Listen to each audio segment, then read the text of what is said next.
Hola, mi nombre es Martín Burón y en este video les voy a comentar acerca de las nociones básicas que hay que tener en cuenta antes de introducirse en el mundo de la programación lógica. Así como la programación funcional está basada en el cálculo lambda, el paradigma lógico está basado en el cálculo de predicados o lógica de primer orden. Es que de hecho la lógica de primer orden puede ser utilizada como un mecanismo de razonamiento con el objetivo de resolver problemas. La lógica de primer orden nos permite modelar problemas por medio de axiomas a los cuales se les agregan reglas formales para deducir teoremas. De esta forma obtenemos información verdadera que antes no teníamos, como por ejemplo la solución del problema que estamos modelando. Los lenguajes que trabajan de esta manera son lenguajes declarativos, porque todo lo que tiene que hacer el programador para encontrar una solución es describir el problema, pero no cómo debería ser resuelto. De esta última parte se encarga el mecanismo de inferencia, utilizando los axiomas que usó el programador para describir el programa.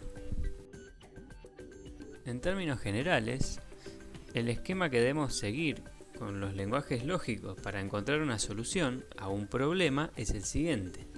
Primero, debemos obtener una especificación del problema, determinar qué es lo que queremos resolver y qué vendría a ser una solución para este problema.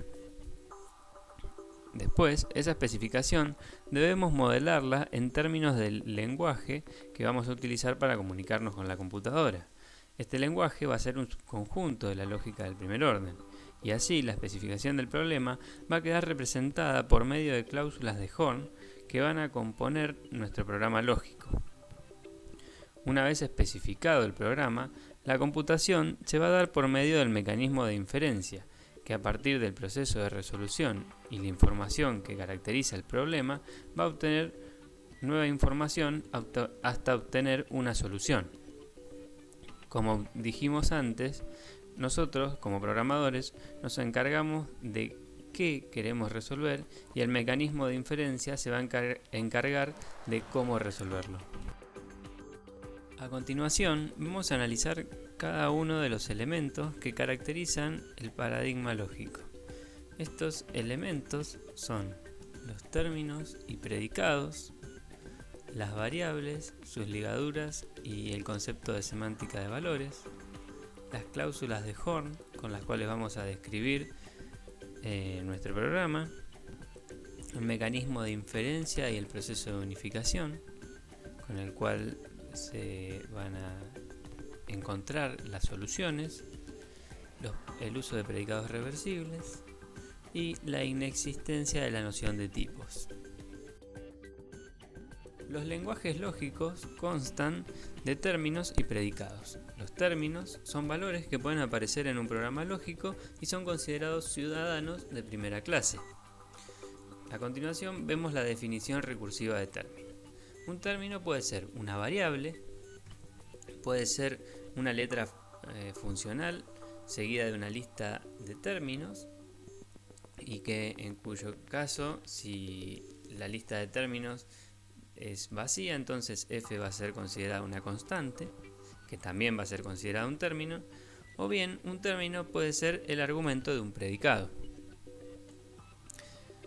Por otro lado, los predicados son los que constituyen el programa lógico o base de conocimiento con la que modelamos nuestro problema. Y a continuación vemos la definición de predicado. Tenemos que si P es un símbolo relacional enario y T1 a Tn es una lista de términos, entonces P con T1 a Tn va a ser un predicado.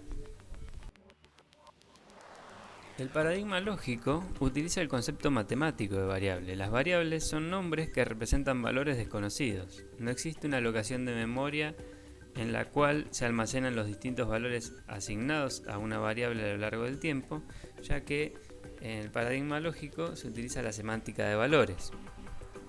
Y una vez que una variable queda asociada a un valor, este valor no puede cambiar. Y por eso decimos que las variables quedan ligadas a sus valores. Por otro lado, mientras una variable no tiene un valor asociado, se dice que esta variable está libre.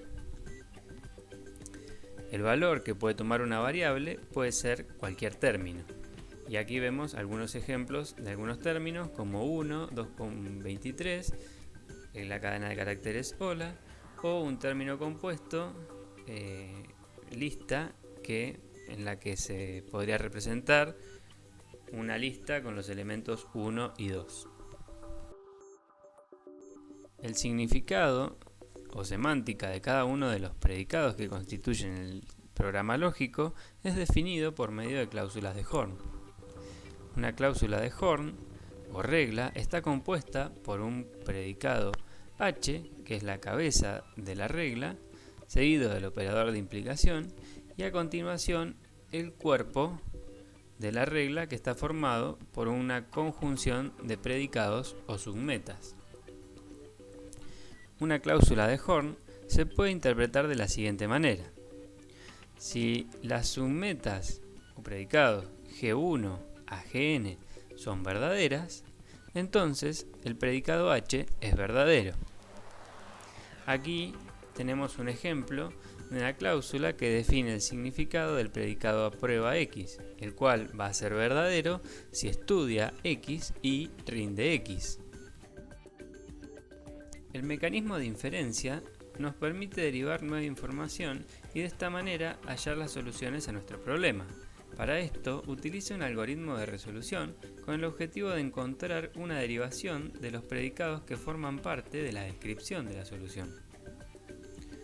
El mecanismo de inferencia utiliza un algoritmo de unificación que le permite ligar las variables a los distintos valores durante los pasos de la resolución. Este mecanismo de unificación instancia las variables por medio de un algoritmo de pattern matching simétrico. Y esta simetría vamos a ver que nos va a permitir definir predicados reversibles. Por otro lado, es el mecanismo de inferencia el que determina qué regla utilizar en cada paso de la resolución y por lo tanto determina el orden de la ejecución. Es importante tener en cuenta que no es el paradigma el que impone algún orden en el proceso de resolución, sino la implementación del mecanismo de inferencia.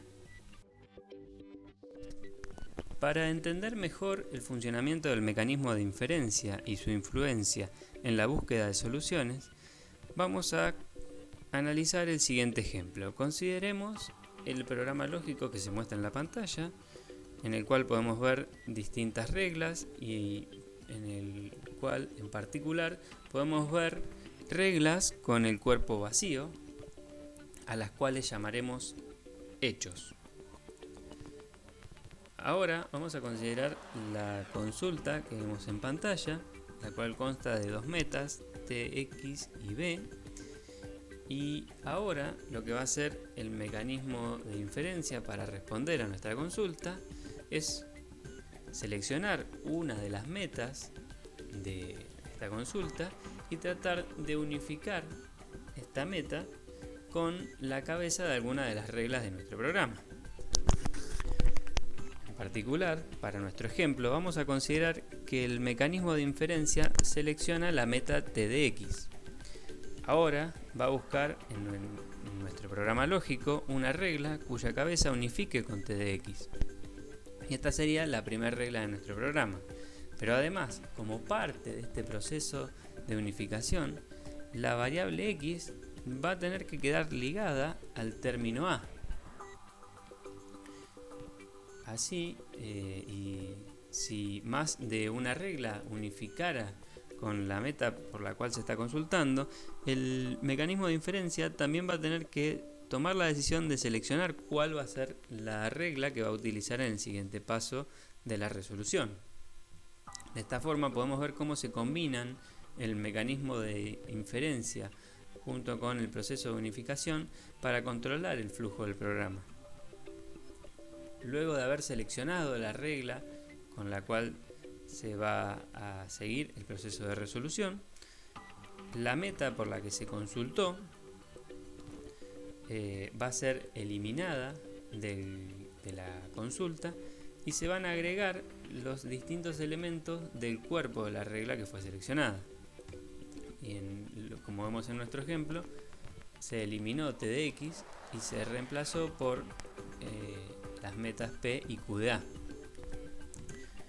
Este proceso se va a repetir hasta que alguna meta no pueda ser unificada con ninguna cabeza de regla, y entonces vamos a decir que la consulta va a fallar, o bien va a continuar hasta que todas las metas que existen en la consulta puedan unificarse con hechos, y en este punto vamos a decir que la consulta va a tener éxito. En nuestro ejemplo vamos a ver que el mecanismo de inferencia va a seleccionar la meta P y una de las reglas de nuestro programa y va a reemplazar P por el cuerpo de esta regla. En el caso de los hechos, como el cuerpo es vacío, lo que va a pasar es que cada hecho va a ser reemplazado por vacío, y así el conjunto de metas se va a ir reduciendo hasta llegar al conjunto vacío, lo que va a implicar que la consulta va a tener éxito, como es en el caso de nuestro ejemplo.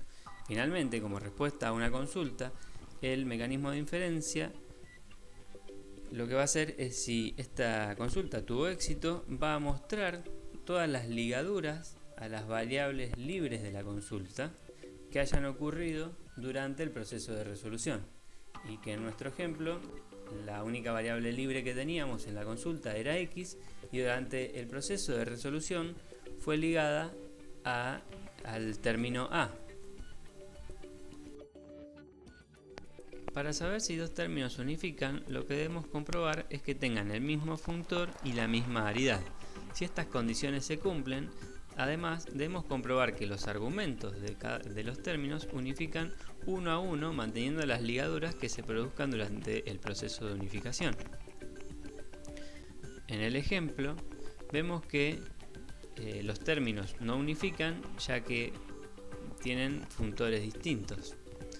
Además, si lo comparamos con el tercer término, vemos que su variedad difiere. En este otro ejemplo, vemos que los términos tienen el mismo functor y la misma aridad, pero uno de sus argumentos no unifica. Además, una variable siempre unifica con un término, quedando esta ligada a dicho término. Dos variables siempre unifican entre sí, y además, cuando una de ellas se liga a un término, todas las que unifican con ella se ligan al mismo término. Veamos otros ejemplos.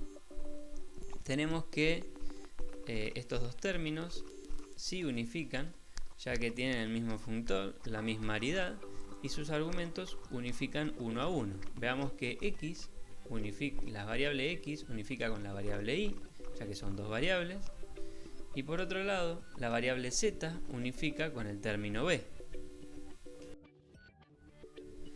Si luego queremos unificar esos dos términos con un tercer término más, vemos que deberíamos tratar de unificar y al término a, pero como y ya estaba previamente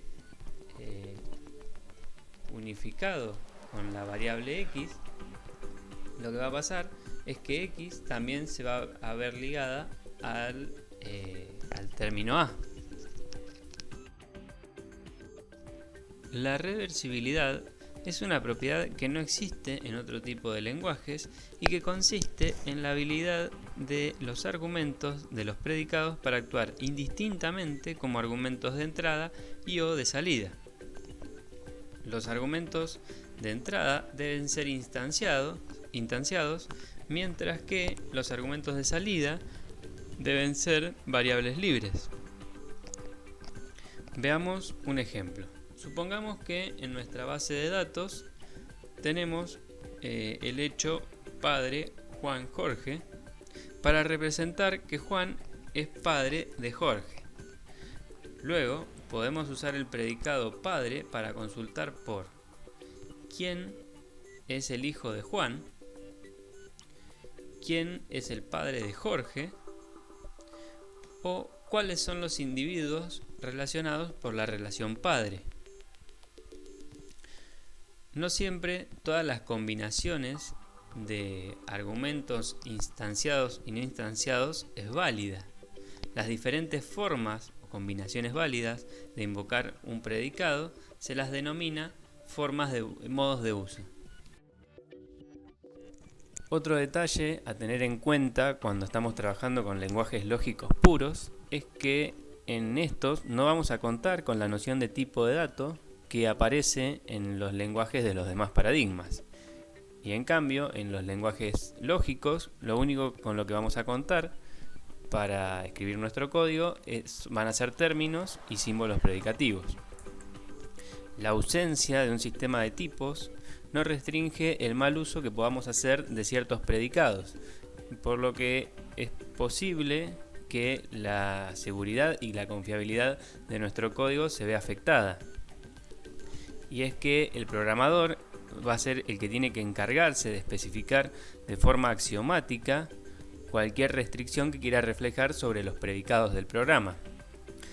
Supongamos que nosotros definimos un predicado apilar que va a representar en su tercer argumento la pila resultante de apilar un elemento E en una pila.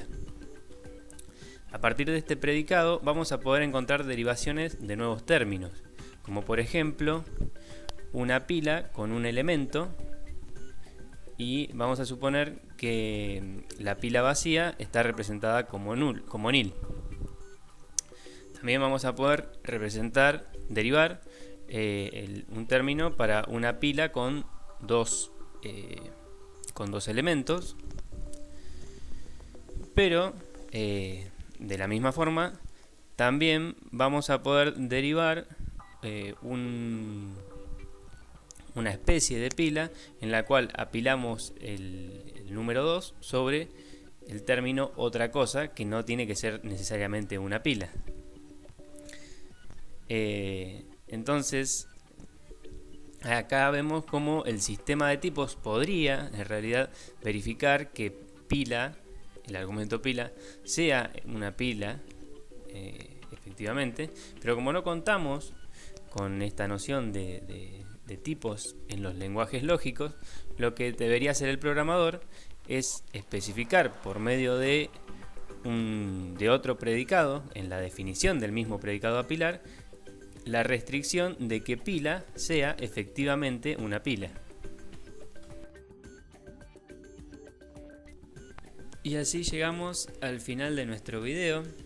Hemos podido ver algunos de los conceptos que debemos tener en cuenta antes de empezar a meternos en el mundo de la programación lógica. Espero que les haya servido. Muchas gracias por su atención. Saludos.